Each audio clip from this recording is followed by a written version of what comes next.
வணக்கம். சுவாமி விவேகானந்தர் நற்பணி மன்றம் சாம்பரோட வரை அதன் மூலமா உங்களை சந்திக்கிறதுல ரொம்ப மகிழ்ச்சி, சந்தோஷம். கடந்த 2004 மிகப்பெரிய சுனாமி தாக்குதல் ஏற்படும் பொழுது குமரி கண்டத்தையே புரட்டி போட்டிருந்த ஒரு மாபெரும் புயல் உங்களுக்கு தெரியும், சுனாமி. அப்ப நம்ம சாம்பரோட வரை ஊர் பொதுமக்களும் சுவாமி விவேகானந்தர் நற்பணி மன்ற உறுப்பினர்களும் சேர்ந்து ஒரு அற்புதமான நிவாரண உதவியை நம்ம அங்க போய் அவங்களுக்கு செஞ்சுட்டு வந்திருந்தோம். அத்தியாவசிய தேவைகள் நிறைய கொண்டு கொடுத்துட்டு வந்திருந்தோம். அதுக்கப்புறம் 2015 கஜா புயல் நமக்கு மிகப்பெரிய பாதிப்பு நம்ம பகுதியில் இல்லைனாலும் கடலூர் வாழ் மக்களுக்கு மிகப்பெரிய இழப்பு ஏற்பட்டது. அப்பவும் நம்மளோட சுவாமி விவேகானந்தர் நற்பணி மன்றத்தினர் பொதுமக்கள் பொதுமக்களோட பெரிய உதவியோட சேர்ந்து ஒரு 100 குடும்பங்களுக்கு தேவையான அத்தியாவசிய பொருட்களை தனித்தனியா நம்ம பேக் பண்ணி அவங்களுக்கு கொண்டு போய் கொடுத்துட்டு வந்திருந்தோம். இப்ப நமது பக்கத்து அதாவது மாவட்டமான தூத்துக்குடியில மிகப்பெரிய இழப்பு ஏற்பட்டிருக்கு. நம்மளோட சொந்தங்கள் ரொம்ப ரொம்ப ரொம்ப வாடிக்கிட்டு இருக்கிறாங்க. கால்நடை இழப்பு, வீடு இழப்பு, ரோடு இல்ல, உணவு இல்ல, தண்ணி இல்ல, இந்த மாதிரி நிறைய விஷயங்கள் கஷ்டப்பட்டுக்கிட்டு இருக்கிறாங்க. இன்னும் அவங்க இயல்பு நிலைக்கு திரும்புறதுக்கு சில மாதங்களாவது ஆகும். அப்ப நம்ம என்ன பண்ணலாம் அப்படின்னு நாங்க முடிவு பண்ணினோம்.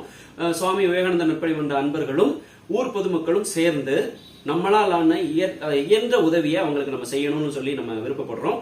இப்ப என்ன மாதிரியான உதவிகள் அங்க தேவைப்படுது அப்படின்னா, அவங்களோட அத்தியாவசிய வாழ்வதற்கு தேவையான உணவுப் பொருட்கள் தேவைப்படுது. உணவுப் பொருட்கள் அப்படின்னா நிறைய பேர் உணவுகள் கொண்டு கொடுத்துக்கிட்டு இருக்காங்க, சாப்பிட்டுக்கிட்டு இருக்காங்க, சந்தோஷம்.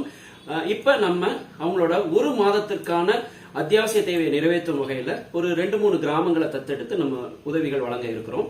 அந்த உதவிகள் எப்படி இருக்கும் அப்படின்னா, அவங்க வீட்டுக்கு தேவையான அரிசி, பருப்பு, காய்கறி, மளிகை ஜாமான் மற்றும் பெட்ஷீட்டு, ஒரு பாய், மெழுகுவர்த்தி, கொசுவர்த்தி, சானிட்டரி நாப்கின், பிஸ்கட்ஸ், இந்த மாதிரியான விஷயங்களை நம்ம தொகுத்து வாங்க போறோம்.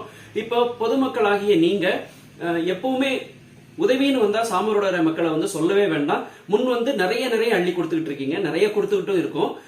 இப்ப என்ன மாதிரியான உதவி வேணும் அப்படின்னா, மினிமம் ஒவ்வொரு குடும்பத்திற்கும் தலா 5 கிலோ அரிசி கொடுக்கிற மாதிரியான பை அரிசியா வாங்குற மாதிரி தான் நம்ம பிளான் பண்ணிருக்கோம். சோ அதற்கு உங்களோட பொருளாதாரத்தை நீங்க மிகப்பெரிய அளவுல அள்ளி கொடுத்து எங்களுக்கு உதவும்படி நாங்க கேட்டுக்கொள்கிறோம். நீங்கள் தரக்கூடிய ஒவ்வொரு பணமும் முழுமையாக அவர்களை சென்றடையும். அதற்கு இந்த சுவாமி விவேகானந்தர் நற்பணி மன்றத்தின் பணி உங்களுக்கு தெரியும். சோ சுவாமி விவேகானந்தர் நற்பணி மன்றத்தோட அன்பர்கள் உங்கள் வீடு தேடி வருவாங்க, உங்கள் இல்லம் தேடி வருவாங்க, கடைகள் தேடி வருவாங்க. நீங்க எப்பவும் போல உங்களோட கருணை உள்ளத்தை காமிச்சு அவங்களுக்கு தேவையான பொருட்களை அள்ளி வாரி வழங்கணும்னு நாங்க கேட்டுக்கிறோம். சுவாமி விவேகானந்தர் நற்பணி மன்றத்தின் சார்பில் பொதுமக்களுக்கு இந்த உதவிகளை கொண்டு சேர்க்கறதுக்கு நீங்க மட்டும்தான் உதவி செய்ய முடியும். சோ உங்ககிட்ட நாங்க மன்றாடி கேட்டுக்கிறோம், மக்களுக்கு தேவையான உதவியை பெரிய அளவுல செய்யறதுக்கு நீங்க சப்போர்ட் பண்ணுங்க. இந்த வீடியோவை உங்களோட நண்பர்கள், உறவினர்களுக்கு அனுப்பி வைங்க. நன்றி, வாழ்க வளமுடன்.